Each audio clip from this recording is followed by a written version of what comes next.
Anything on you in the city of Pokey? Not at all. And if I could look at it, No, nothing at all. Oh, Sorry, I thought Second Duggar brother and wife has been arrested, and if you thought the first one was shocking, wait until you hear what the evidence looks like this time. The first brother, Josh Duggar, the oldest of 19 children, the face of the family's television brand, is already in federal prison. Convicted in 2021, sentenced to 12 years and 7 months. Every appeal denied. Every legal door shut. He will not be a free man until December 2032 at the earliest.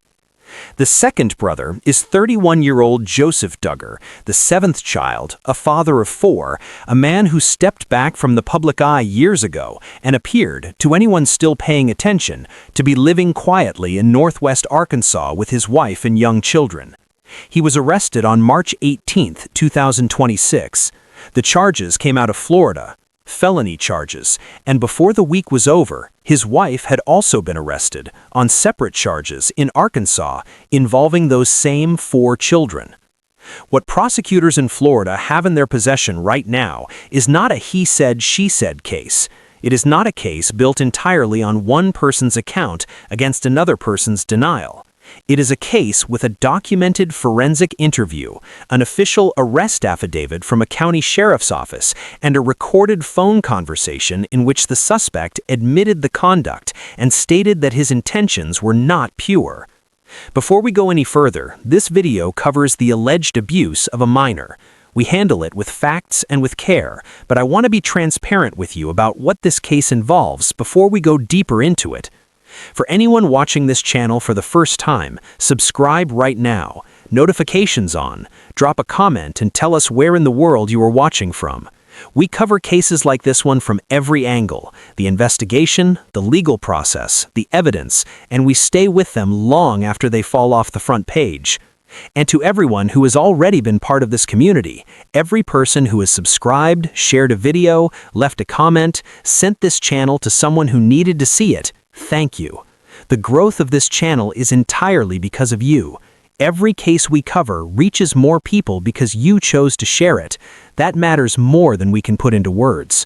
Now, let us talk about what actually happened, because this story starts not with an arrest, but with a child who decided it was finally time to tell the truth. Before getting into the evidence, you need just enough background to understand why this arrest hit the way it did. Jim Bob and Michelle Duggar built one of the most recognizable brands in American reality television.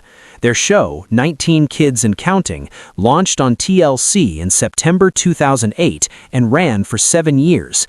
At its peak, it drew over 4 million viewers per episode. The premise was straightforward. A devout, independent Baptist family in northwest Arkansas, raising 19 children, all with names beginning with the letter J, according to strict religious principles. No dating before formal courtship, no unsupervised contact between unmarried couples, homeschooling, modest dress, a life structured entirely around faith. For a long time, it was exactly what TLC's audience wanted. Then in 2015, a police report from 2006 became public. It revealed that Josh Duggar, the oldest of the 19 children, had been investigated nearly a decade earlier after a family friend reported that he had inappropriately touched multiple young girls, including 4 of his own sisters, when he was a teenager. By the time police looked into it, the statute of limitations had expired. No charges were filed. Josh released a public apology. TLC canceled the show the same year. But Josh's story did not end there. In April 2021, federal agents executed a search warrant at a used car dealership Josh owned in Springdale, Arkansas. Investigators had traced a computer's IP address to that location. On that computer, they found over 200 images of child sexual abuse material, including content involving children as young as 18 months old. According to court documents, when agents arrived with the search warrant, Josh immediately asked, before anyone explained why they were there, whether someone had been downloading child pornography. He was convicted by a federal jury in December 2021 and sentenced in May 2022 to 12 years and 7 months in federal prison. His sentence also included 20 years of supervised release, with a court order prohibiting unsupervised contact with his own 7 children after his release. His earliest possible release date is December 2032 at the earliest. Josh has challenged his conviction at every level since 2021. The Eighth Circuit Court of Appeals upheld it in 2023.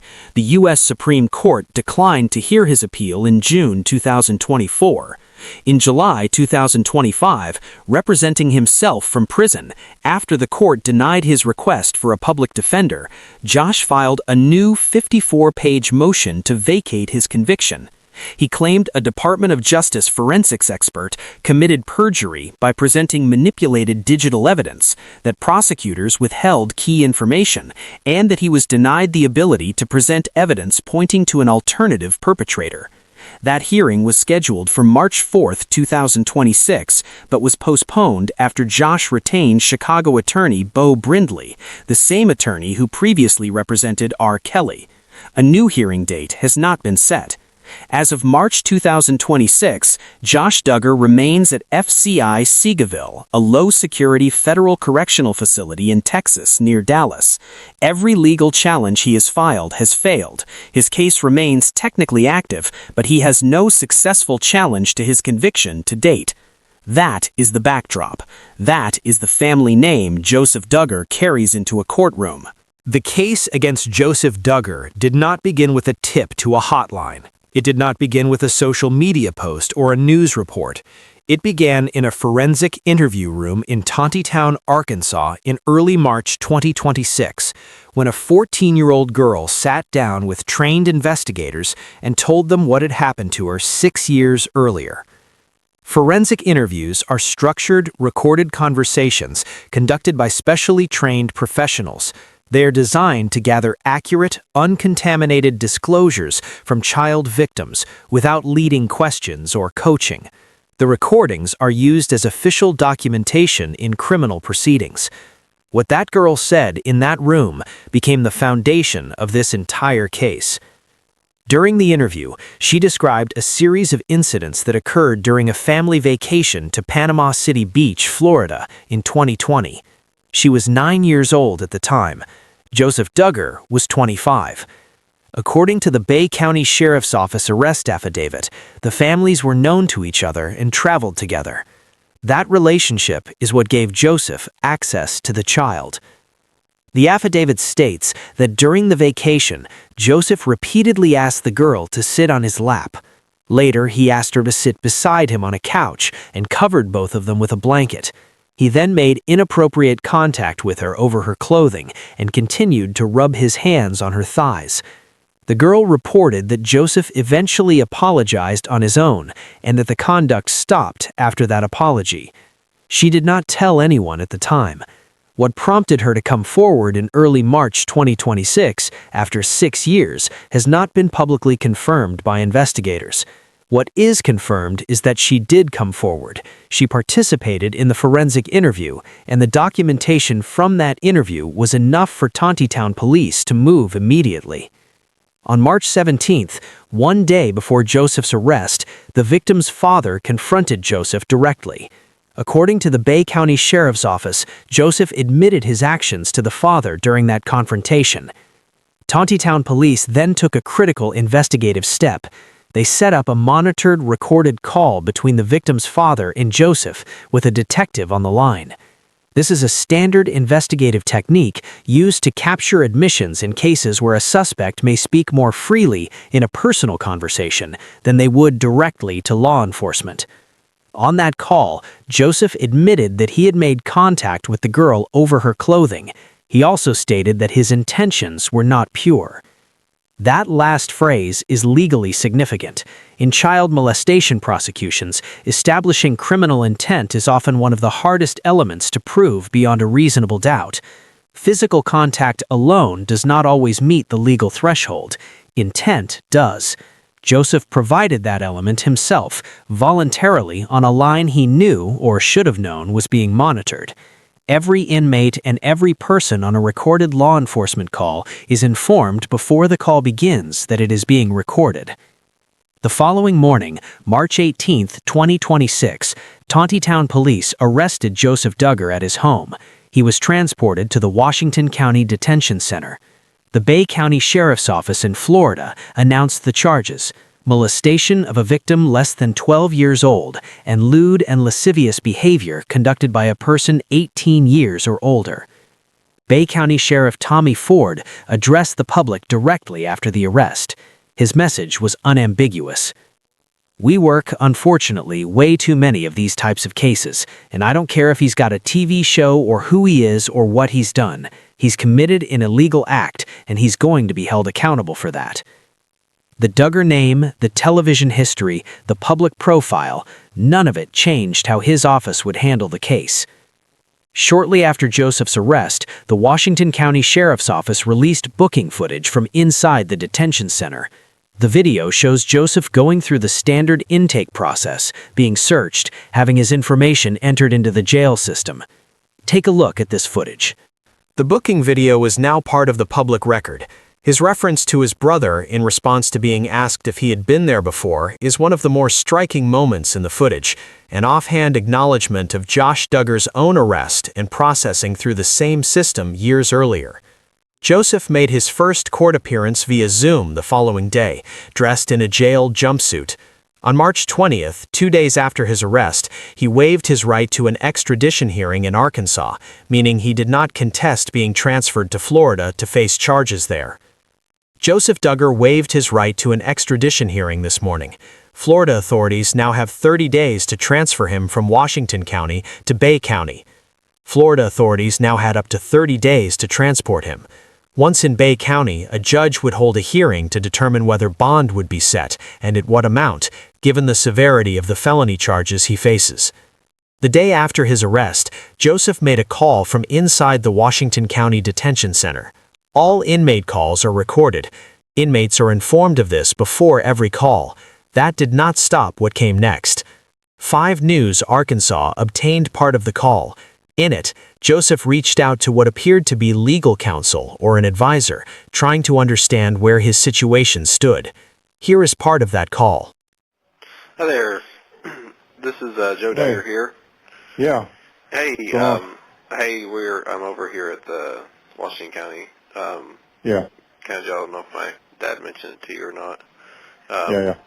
I didn't know if we need to talk sometime about things or how the process works here on this side, or if you know anything. Well, I do. yeah. The only issue, well, you're there.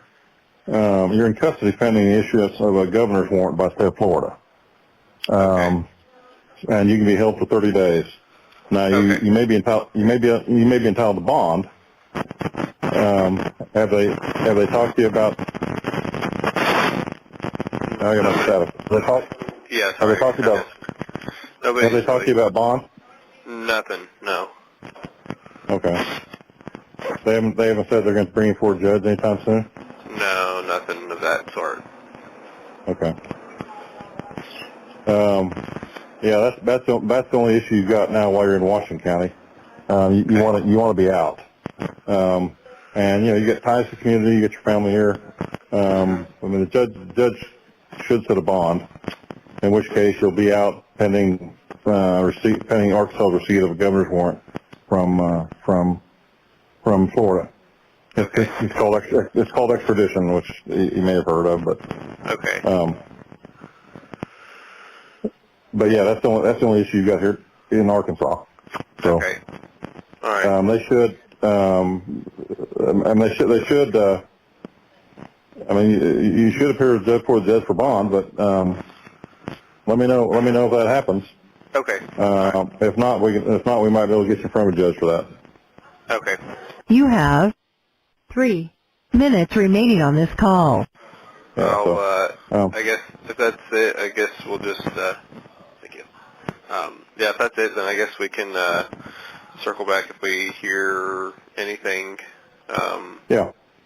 I'm not too familiar with this process since it's, Okay. the first time. Well, if you, yeah, I understand. But if you bump into a deputy or something, so ask if they're getting a bond hearing. Okay. I'll ask that. All right. Thank you. All right. Okay. Bye. Bye. The call tells us several things. Within hours of being booked, Joseph was already working to understand his legal options. He was asking about bond, about the extradition timeline, about what came next. He was not panicking, he was navigating.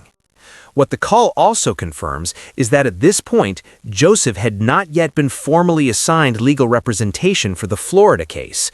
No attorney had spoken with him, no bond hearing had been scheduled, and he was reaching out through what appeared to be an informal channel for guidance. The investigation did not stop with Joseph. 2 days after his arrest, it came for his wife. Joseph and Kendra Duggar met through church.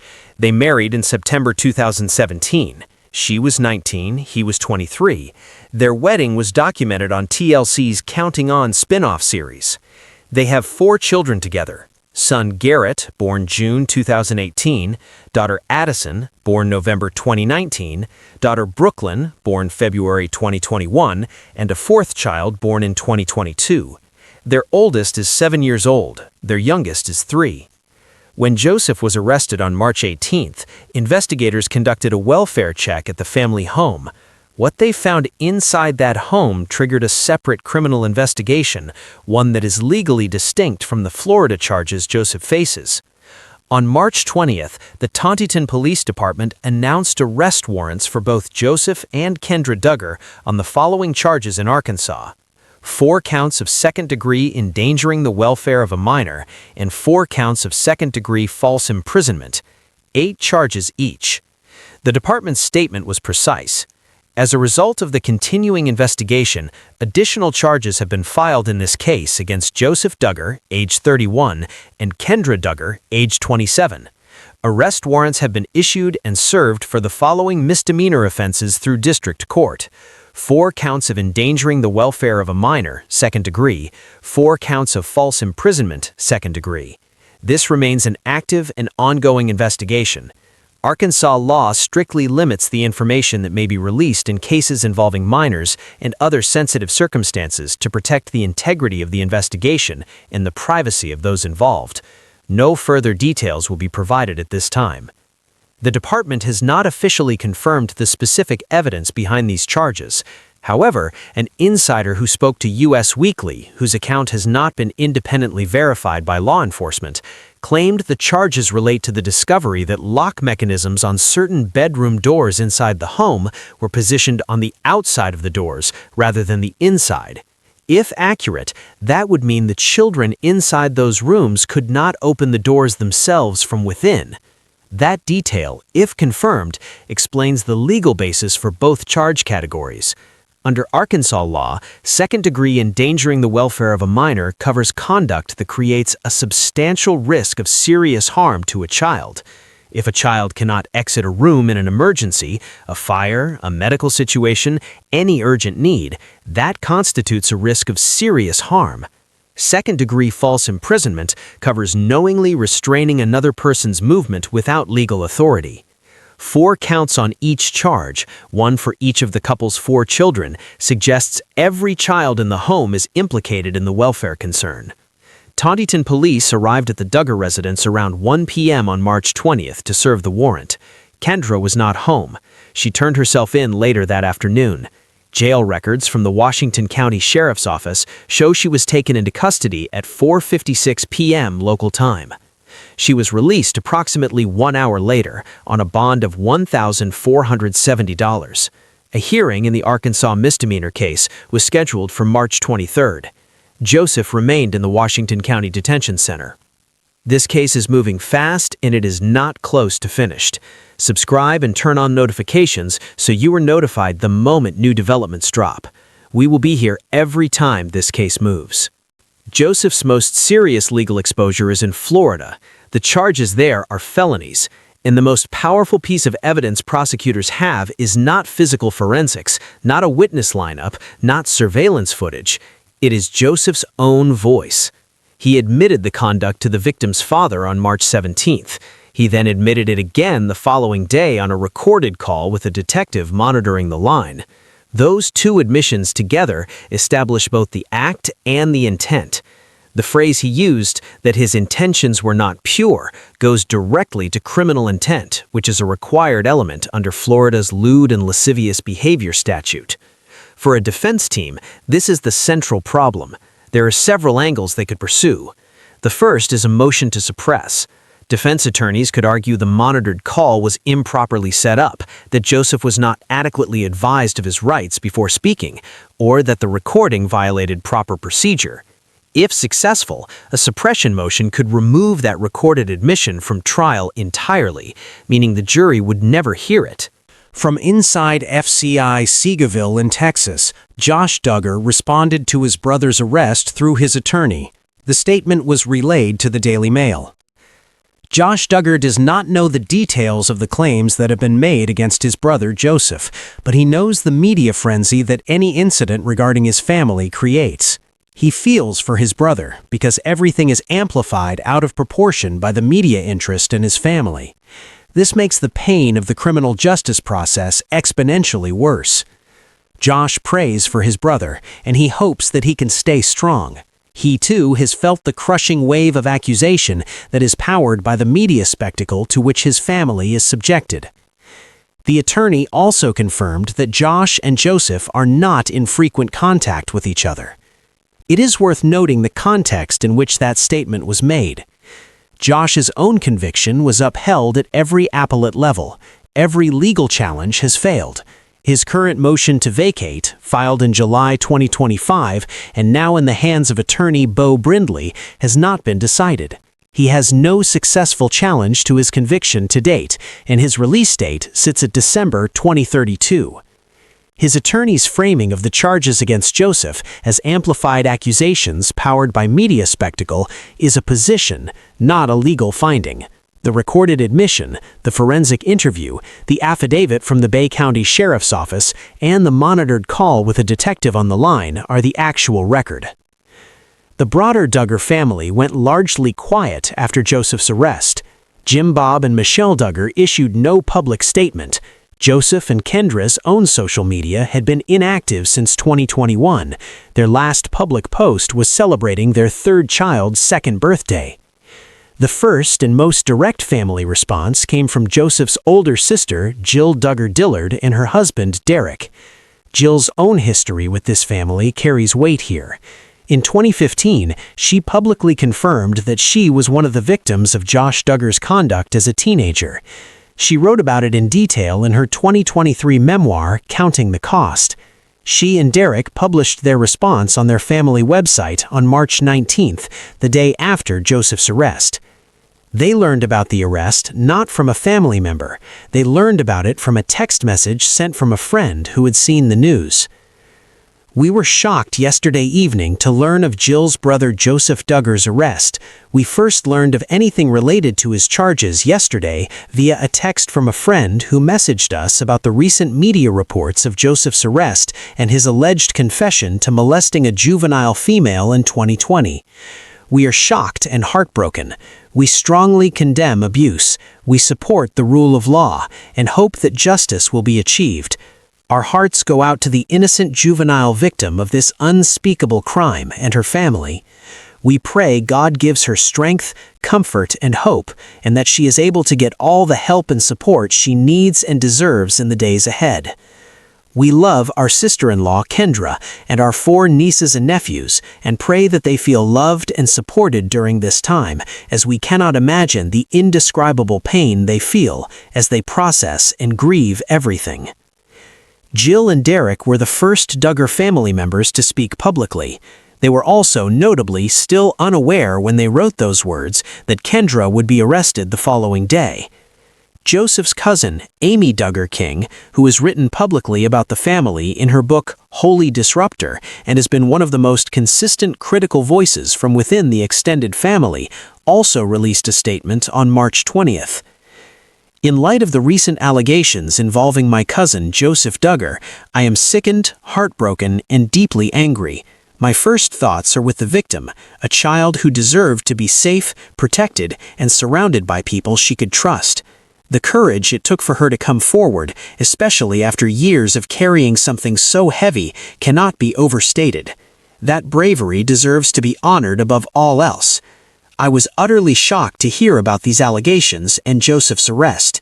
At the same time, I am not surprised that another alleged predator has emerged from this toxic system. For years, I have spoken out about the importance of truth, accountability, and protecting children, even when it meant going against my own family. The following day, March 21st, after learning of Kendra's arrest, Amy amended her statement. I need to say something clearly before anything else.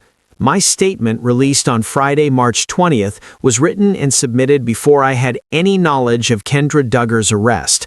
When I wrote that I was praying for Kendra as she begins to process this, I was speaking to what I believed at the time, that she was a wife and mother blindsided by devastating news about her husband. I want that context to be unambiguous. Those words were written in a different moment with different information. Separately, reporting indicated that some within the broader Duggar family circle had privately characterized the situation as a witch hunt. No official family statement to that effect has been confirmed.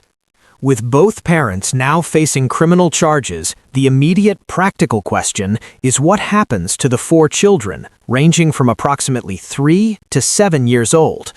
Their current placement has not been officially confirmed publicly. When both parents in a household face criminal charges that involve child welfare, Child Protective Services, in Arkansas, that is the Department of Human Services, will conduct a formal assessment. The standard process is to look first for a suitable relative placement, a grandparent, aunt or uncle, or other family member approved to care for the children while proceedings continue. If no suitable relative placement is identified, the children are placed in foster care. Kendra was released approximately 1 hour after her arrest and was back in the community the same evening. Whether that short window between her arrest and release triggered a formal DHS removal of the children has not been disclosed. What is clear is that the Arkansas misdemeanor charges, the endangerment and false imprisonment counts, directly involve all 4 children by name and by count. That means DHS has an active legal basis to remain involved in the household, regardless of how either criminal case resolves. The children's welfare is now a parallel matter to the criminal proceedings, and it will continue to be monitored independently of whatever happens in the courts. Here is the full picture as of today. Joseph Duggar remains in the Washington County Detention Center in Arkansas. He waived his right to an extradition hearing. Florida authorities have up to 30 days from March 20th to transfer him to Bay County. Once there, a Florida judge will hold a bond hearing. Given the nature of the felony charges, any bond set is expected to be substantial. It is also possible the judge declines to set bond at all, given the allegations involving a minor in the existence of a documented admission. In Florida, Joseph faces 2 felony counts, molestation of a victim less than 12 years old, and lewd and lascivious behavior conducted by a person 18 years or older. No defense attorney for the Florida case has been publicly identified. In Arkansas, both Joseph and Kendra face 8 misdemeanor charges each, 4 counts of second-degree endangering the welfare of a minor, and 4 counts of second-degree false imprisonment. Joseph's Arkansas court date is April 29th at Elm Springs District Court. Kendra had hearing set for March 23rd. She remains out of custody on $1,470 bond. The Tontoton Police Department has confirmed the investigation is active and ongoing. The victim is 14 years old. She came forward voluntarily. Her identity remains protected. Her father's direct confrontation of Joseph and Joseph's admission in that confrontation is the thread that started the entire legal process, now moving through 2 separate state systems. There is a detail in this case that is easy to pass over, but worth sitting with. The victim was 9 years old when this happened. She was 14 when she walked into that forensic interview room. Between those 2 ages, 5 years, she carried this without telling anyone, and then she did. She did not go to the press. She did not post about it. She sat down with trained investigators. She told them what she remembered, and the system, for once, moved quickly. The forensic interview generated documentation. That documentation reached the Bay County Sheriff's Office in Florida. A detective in Tontoton set up a monitored call. A father made a phone call. A man answered and said things that are now on the record, and within 24 hours, that man was in handcuffs. Joseph Duggar has not been convicted. He is legally presumed innocent until proven guilty in a court of law. What the evidence shows and what a court ultimately decides are two different things, and that process is still ahead. What is already decided is this: the recorded admission exists, the forensic interview is documented, the affidavit from the Bay County Sheriff's Office is public, the investigation in both Arkansas and Florida is ongoing, and for the first time in years, law enforcement in 2 states is asking detailed questions about what was happening inside the Duggar household long after the cameras left and the show went off the air. This case is not finished. We will be here every time it moves. If this breakdown gave you something the headlines didn't, subscribe, turn on notifications, and share this with someone who follows the Duggar story or true crime. We cover the evidence, the legal process, and the facts that most coverage skips. The next update on this case will be here the moment it happens. See you then.